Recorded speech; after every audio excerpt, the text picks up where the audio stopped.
Hello, how are you? Today I'm going to tell you about the best foods to eat if you suffer from gastritis, stomach pain, reflux, heartburn. Many people suffer from a sore stomach or esophagus and don't know what to eat. When you consider that gastritis and reflux are usually associated with inflammation, which can even damage the mucosa. Think about it with me. If you had a wound on your leg, you wouldn't rub pepper or alcohol on it. So there are foods that are best to avoid, and there are others you should include in your diet. Foods that are gentle on the digestive system, help soothe irritation, and may support the healing process of the affected tissue. At the end, I'm also going to share 3 wonderful recipes that you won't want to miss, so stay until the end.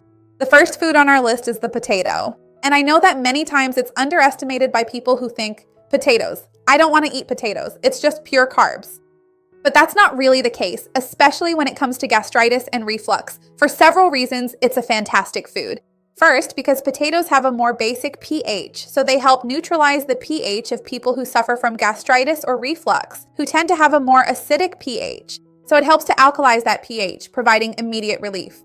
In fact, many people drink potato juice on an empty stomach because this juice provides relief really very quickly from that discomfort, that pain, that burning sensation, and also that stomach pain, right? That heartburn.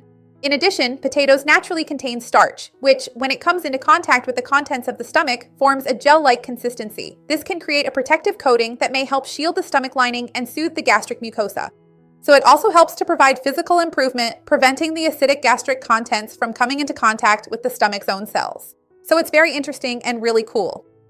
On top of all that, potatoes are also low in fat, which is excellent if you suffer from gastritis, because we know that the more fat there is in the stomach contents, the longer it takes for the food to pass through for it to leave the stomach and go to the intestine. And when we think about gastritis, we want the food to leave quickly so it spends less time in contact there. The longer it stays in contact, the more enzymes, the more acid, the more things are secreted and stimulate the stomach. And that's not what we want at this moment.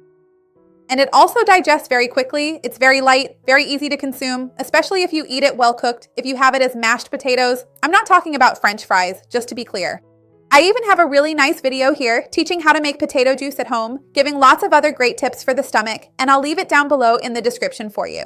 The second food on our list is an infusion, right? It's a tea, which is chamomile tea. Grandma wasn't wrong.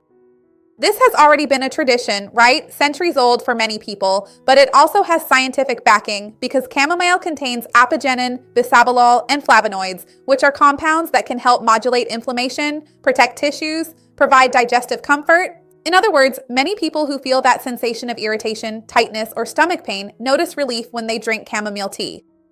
It also has another interesting property. It may help promote the relaxation of smooth muscle, the type of muscle that lines the stomach and digestive tract. Unlike skeletal muscles, smooth muscles function automatically and aren't under our conscious control. It's a muscle that the body contracts involuntarily. And when it's irritated or inflamed, it has more spasms, causing a greater sensation of pain. So because chamomile may help relax the smooth muscles, it can reduce the perception of discomfort and help relieve digestive symptoms, general abdominal discomfort. So it's very interesting. There's also the matter of the gut-brain axis, right? We know that the gut is often referred to as our second brain, and the stomach, intestines, and brain are constantly communicating with one another through pathways that include the vagus nerve. And the more stress, more anxiety, more pain, more hypervigilance to pain, the worse the digestive symptoms become. And since chamomile also helps to calm you down, it can even help with acid secretion itself. So it's really wonderful. Another infusion, which is also very traditionally known, is Spera Santa. Maybe it's the plant that has the most authority when it comes to gastritis, reflux, in this context of stomach problems in general. It contains tannins, flavonoids, triterpenes, and the mucosa acts as a protective barrier for our body, right? It produces mucus, which is kind of like a slimy substance, let's say, like egg white, that provides not only physical protection, but also chemical protection. It's there protecting the cell against the acid that is secreted by the cell itself. It's crazy when you think about it. So when you have gastritis, the barrier becomes vulnerable, more sensitive, and more reactive. And studies suggest that Spera Santa seems to interact with the protection of the mucosa, creating a less aggressive environment. It also appears to play a very important possible role in the production of protective prostaglandins. These prostaglandins actually help to significantly improve mucus production, gastric defense, and the overall integrity of the mucosa. So it helps in a very holistic way, let's say, to deeply protect and heal our stomach. Another food that I love for those who have gastritis is flaxseed. It can be golden or brown. When flaxseed is hydrated and ground, first you grind it in a food processor or blender and then hydrate it, it forms a mucilage. And this mucilage creates a gel, right? It becomes almost like a plant-based egg white, almost as if it cushions the lining of the stomach. So this gelatinous texture, but still gentle for your stomach, will form a sort of film there, reducing irritation and providing more comfort. There are also some other very interesting aspects, because flaxseed contains an anti-inflammatory fat, which is a precursor to omega-3. So it's an excellent fat to help reduce inflammation in the stomach. And it also helps prevent constipation, meaning it has a lot of fiber, it contains this healthy fat, stimulates peristalsis, helps food leave the stomach more quickly, and stimulates bowel movements at the end of the intestine, making the intestinal and stomach flow faster, which is also beneficial in this regard. On top of all that, it has antioxidants, lignans, very interesting bioactive compounds, and it can be used very frequently in our daily lives, right? In smoothies, with yogurt, in salads, on top of beans, wherever you want. Another food, I was gonna say another fruit, right? But actually it's the first fruit, is the apple, with the peel and everything. Some people think that when you have gastritis, you can't eat apple peel. That's not true. Ideally, you should chew it very well. If you're having more difficulty, you can even grate the apple with the peel and all to eat it. It's a very simple fruit, but a very smart one. It contains pectin, which is in the peel, so that's why you shouldn't peel it, as it's a gelling soluble fiber. Just like I mentioned that flaxseed forms a gel, the pectin in apples does too. So once again, it really helps to sort of coat your stomach and your mucosa, so it provides a good amount of comfort. Naturally, some people have more difficulty eating raw apples and much prefer cooked apples.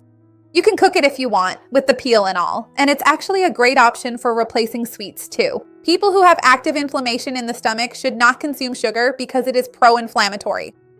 And the sweetness of the apple, right? Even cooked apple, diced, grated, cooked, is a great option for you to add to your daily routine to protect your stomach. There's another infusion that's fantastic for our stomach health, which is fennel tea.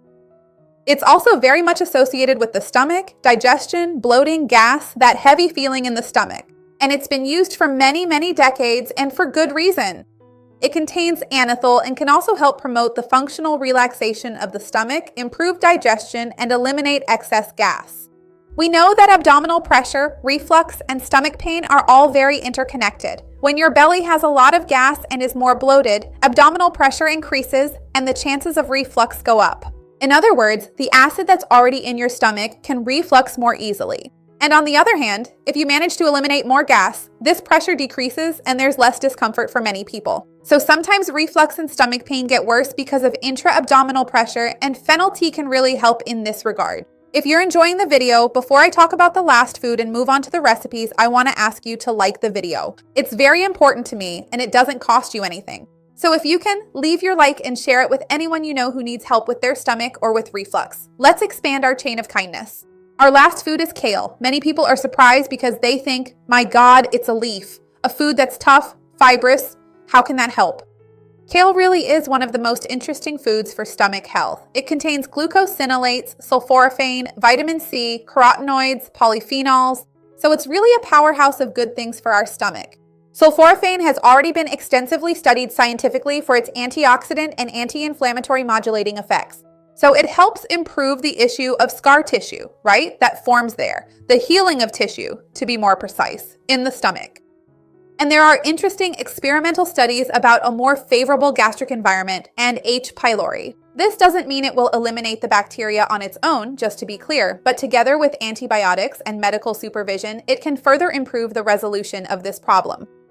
So the more vegetables we eat, the more fiber, the more antioxidants, and the fewer ultra-processed fatty and sugar-rich foods we consume, obviously, the better it will be for our stomach, right? So kale is also very versatile. It can be eaten cooked, it can be consumed as juice, and it really helps a lot to improve, as a complement to help heal our stomach. One of the most talked about juices when it comes to drinks for the stomach is kale juice, right? So I've prepared 3 recipes for you that can help, each with its own special touch. The first is a drink, which is a very basic infusion. You're going to make a tea with Spera Santa and Chamomile. It's excellent for you to drink between main meals or when your stomach is more sensitive, when you're feeling more irritated, stressed, worried, anxious. You put in 1 teaspoon of chamomile, 1 teaspoon of Spera Santa, a glass of boiling water, mix all 3, cover it for about 15 minutes, strain it, and drink it without sugar. It will already help to calm your stomach quite a bit. The second recipe is a little sweet, kind of like a dessert, but it also works well for breakfast or an afternoon snack for you. You're going to take an apple, peel and all, and grate it using the coarse side of the grater. If you want to use a food processor, that's fine too, or you can blend it in a blender, whatever you have at home, so that it becomes more easily processed. Because the more finely chopped the food is, and if your stomach is very sensitive, the more pre-processed the food is, so to speak, pre-chewed, the better it is. If you're having a flare-up, right, we always prefer mashed foods, purees, grated foods. All natural, of course, and without adding too many ingredients. This helps because the stomach doesn't have to spend as much time breaking down the food. So you grate or blend the apple with the peel and everything whole, really, just without the seeds and the stem, of course. Then you add some fennel seeds and cook it, either on the stove, in the microwave, however you prefer. Once it's cooked and has turned into a puree, you mix in a teaspoon of freshly ground golden flaxseed and wait a couple of minutes until that mucilage forms, that gel I mentioned to you. It will turn into a very pleasant dessert because apples are very sweet, right? And you'll notice that as you eat, your stomach starts to settle down. The pain gradually eases, almost as if it's soothing and healing. The third recipe is actually a simple juice that we blend in the blender using water, raw kale, and just a regular potato. This juice is really wonderful, and since it's a juice, it's also an easier way for you to consume these foods once again. And also to benefit from the resistant starch, the sulforaphane in the kale. Some people like to drink this juice first thing in the morning, others have it throughout the afternoon. Whatever works best for you. Remember that these 3 recipes will help you, but if you're suffering from gastritis, it's very important that you maintain a balanced diet, avoid alcoholic beverages, avoid smoking, stay away from fatty foods, foods high in sugar, ultra-processed foods. I have a playlist here where I talk more about foods and the stomach, digestion, a healthy gut, gastritis, reflux. I have a lot of content here about the gastrointestinal tract. If you keep having a lot of stomach pain, it's important to check the cause as well. It's no use just treating the symptoms. Why are you having stomach pain? So you need to see a doctor, and if you have any questions, talk to your nutritionist, okay? And if you're unsure whether these recipes are right for you on a more individualized level, talk to the healthcare professional who follows your case and knows you personally. Tell me which of these 3 recipes you're going to try today. I would love to see your comment. Leave a like on the video if it helped you, and share it with anyone you think might need it. Let's expand our chain of kindness, because that's what I want here with the channel. See you next time. Bye.